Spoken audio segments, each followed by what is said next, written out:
Mijn naam is Marvin Hokstam en een paar maanden geleden had ik het genoegen om Paul Obinna te ontmoeten, te interviewen. En die vertelde toen over zijn kennis van de Black History. Paul is Black History researcher op bezoek uit Londen, uit Engeland. En hij vertelde toen hoezeer het belangrijk is dat mensen meer weten van hun eigen achtergrond. Niks is mooier dan praten met mensen die gelijkgezinden zijn. Paul die is nu weer op bezoek en toevallig in deze periode waar we een heel zwaar debat hebben rond het hele Zwarte Piet gebeuren hier in Nederland.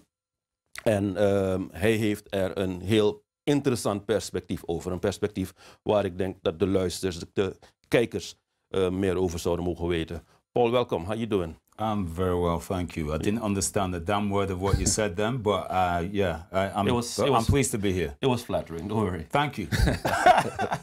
Okay. Where have you been since we last saw each other? Oh, well, I was back in the UK.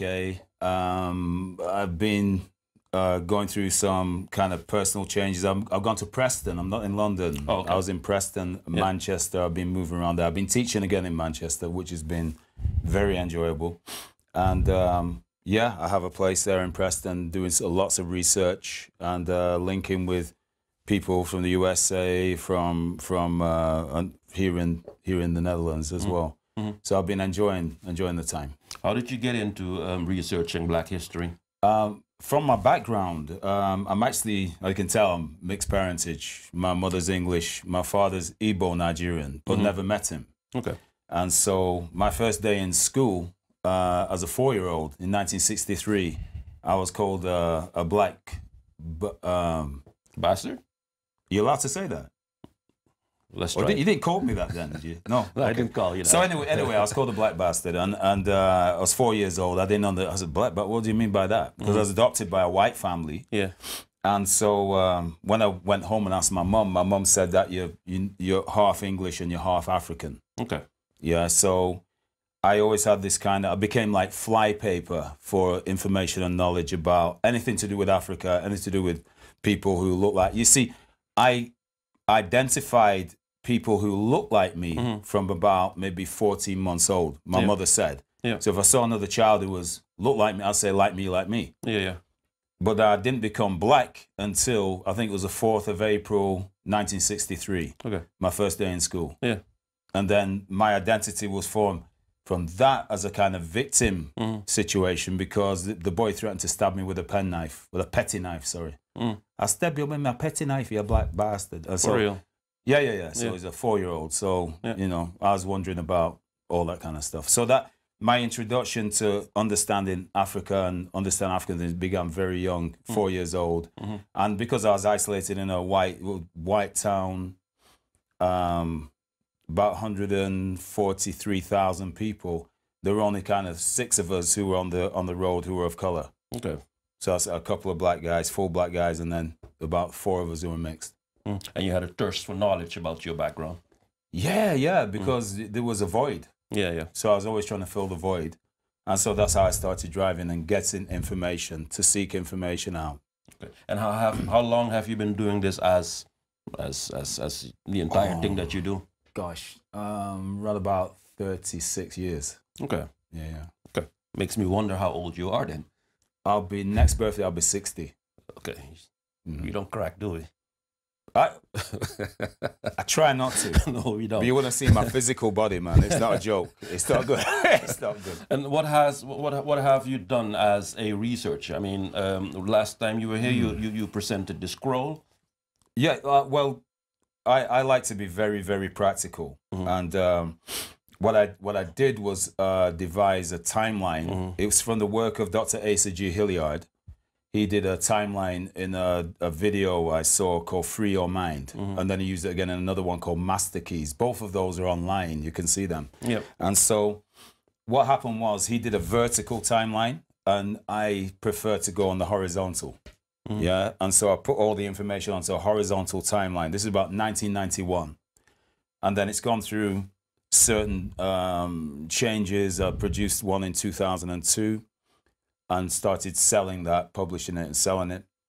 And then I did the next one when I returned. I was in Brazil for 3.5 years. And then I came back I felt quite sorry for myself because it's the end of my relationship, and I came back and all this kind of poor me. And what happened was I got instructions from a guy called Professor James Small, who some people may know from online, etc., from New York. And he said, "Stop feeling sorry for yourself. Get on with the timeline." And I was like, "Sorry, brother Joe." He gave me a beating up for about 45 minutes, and then the next morning. Sometimes you need that. Yes, no, without a doubt, without a doubt. Yeah. And so then I started the very next morning doing the first draft, and then got this current timeline out. So what does this timeline teach us? It shows a continuum of 9,000 years. Okay. And the fact that generally we're restricted to a very, very small part of the African continuum. And that's only 9,000 years, by the way. It goes back a lot further. But on that continuum, we're generally restricted to consider Black history from the last 400 years. Yeah. And slavery. That word again. Yeah, that word. Yeah. So, and so therefore, the last 400 years only in the enslavement period, and we get restricted to that. So my idea was to expand the consciousness out and take it back pre-slavery, but also not just to do that, but to say, well, look, there are a lot of things which Black people originated and contributed to, which are ignored in the general world at present. Yeah. We were talking just now earlier about the leap that history makes, you know, skipping everything that Black people did from 6,000 years ago, and all of a sudden ends up with you know, with a start, seemingly, with that history seemingly started around the time when people started portraying Egyptians as white people. Could we go back to that for a second?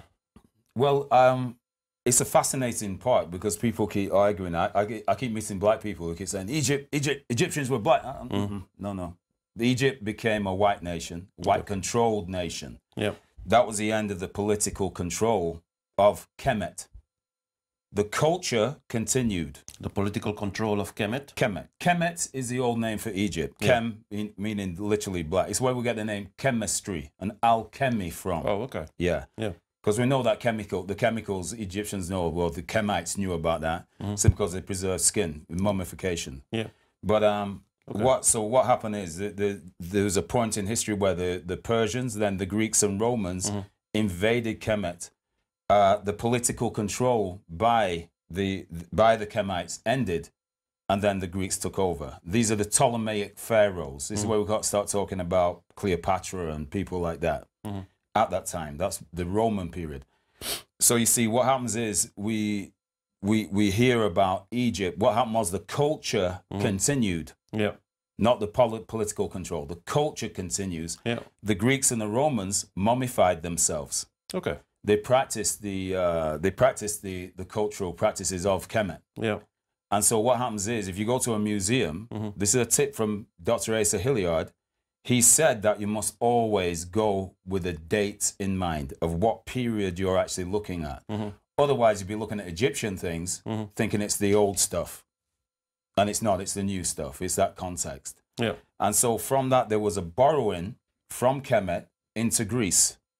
The Greeks themselves didn't lay claim to the origins of philosophy or anything like that.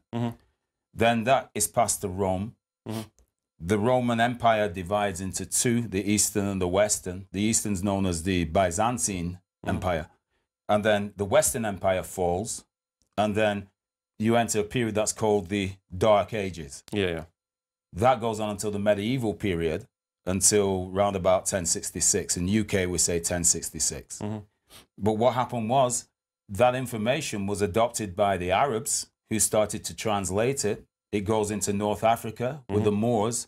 Then it goes across into Spain via Gibraltar. The Rock of Gibraltar is named for Tariq ibn Zahid.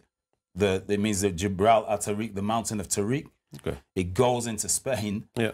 And then in Iberia, there's a translation school in Toledo, and Cordoba is the capital. In Spain? In Spain. Yeah.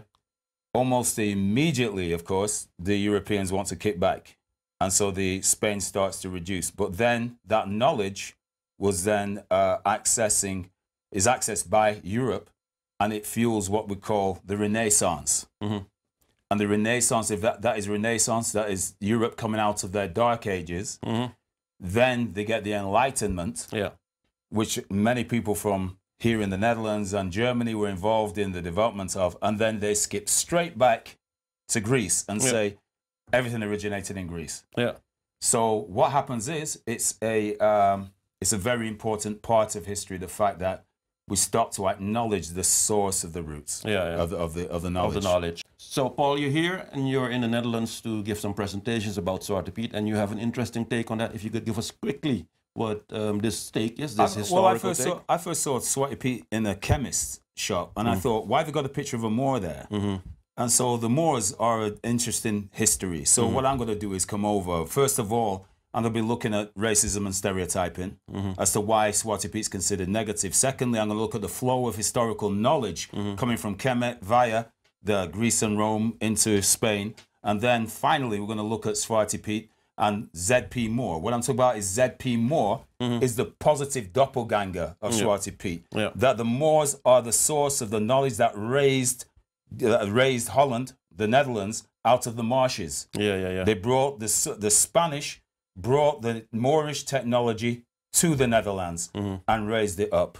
In a way, you're going to teach people that Zwarte Piet is something that we could revere, something that we could... It's the way, not revere, but we can look at that and see a more positive light of the Moorish information. Knowledge.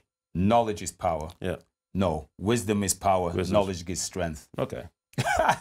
Thank you, Paul. Thank you, sir.